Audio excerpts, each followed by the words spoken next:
The story of the Italian campaign, and what a magnificent story it is. A story of unbroken victory, which began under the leadership of General Montgomery and his 8th Army at the Battle of Alamein. That was the real turning of the tide, and afterwards the enemy was swept back right across North Africa, rounded up in Tunisia, smashed in Sicily and southern Italy. From Alamein to Italy, that's an epic already recorded in full. And in the Battle of Italy, certain episodes have already claimed their own chapters, like the Battle of Salerno, for instance. This was a critical moment in the Allies' progress towards Naples and Rome.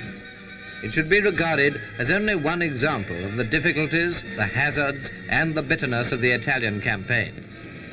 The Germans obviously regarded Italy as a vital theatre of war, and the Allied entry into Rome in no way lessened the enemy's resolution. Last year, as we know now, great inroads were made upon Allied strength in Italy, and from D-Day onwards, the battles of the Western Front naturally stole the picture. But today, the famous 8th and 5th Armies have crowned their fame with an exploit that in many ways is unparalleled in history.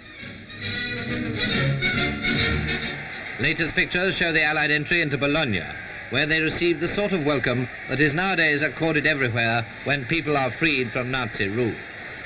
The Allied armies in Italy have contained many elements besides American and British. All have fought superbly in a unique comradeship, but more than half of the total were British, and the majority of that half came from the United Kingdom.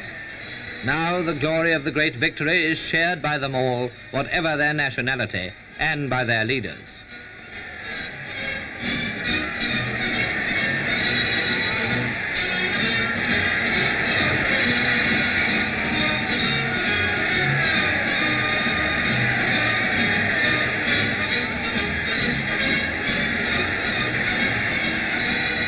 It wasn't long after the capture of Bologna that the Allied armies under General Clark, that daring American soldier, as Mr. Churchill has called him, completely crushed the German will to continue the fight.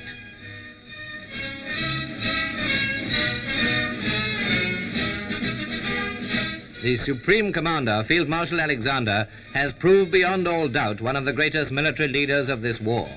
In the dark days, he was last to leave France. In Burma, he extricated an army. In the Mediterranean, he has planned and achieved total victory.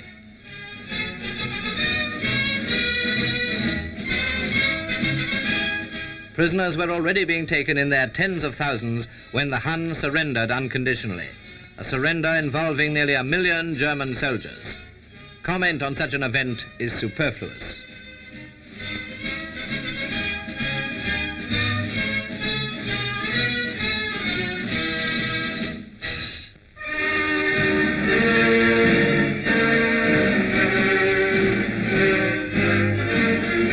In the royal palace at Caserta, the German delegates, a colonel and a major, came in to sign the surrender wearing mufti.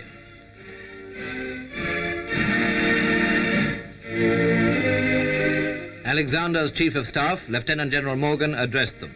I understand that you are prepared to sign terms of surrender on behalf of General von Wickinghoff, Commander-in-Chief Southwest. When it came to signing, the German colonel made a statement about not being able to guarantee that the terms would be accepted by his superiors. Ich kann dies aber nicht mit völliger Sicherheit versprechen.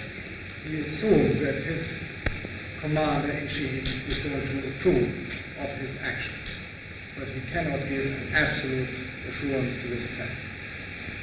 We accept those conditions. Though it would be interesting to know why the Germans were not in uniform, it was obviously a moment of the greatest satisfaction to the Allied officers watching them sign on the dotted line.